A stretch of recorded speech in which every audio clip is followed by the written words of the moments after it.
It's mainly backpacking and canoe trips. So one of our more favorite backpacking trips is the Chilkoot Trail or the Tombstones.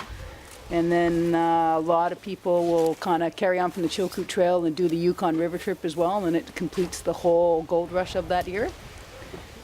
So it's a neat trail because it's very historical.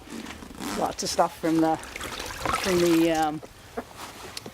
gold rush days left there that people back then probably would call garbage, but we now call artifacts. So it's really a neat historical trail to do, along with the paddling along the river to complete the trail.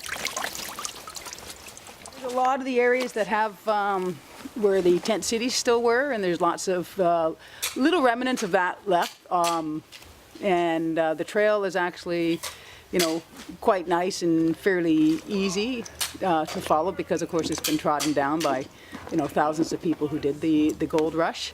Our most challenging day on the Chilkoot Trail is our summit day. And that's kind of the third day of our trip, and we get everybody up early and we head up and over the summit into the Canadian side.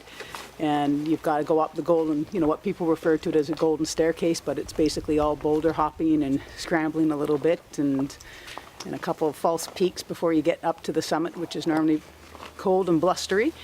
And then you go on into the Canadian side, and it's so unique to see the difference between leaving from Skagway and heading up on the American side and then coming up and hitting the summit and looking down onto the Canadian side. It's just, it's an amazing view, and it's just amazing the differences you see. And on that trail we go through about 4 different ecological zones as well.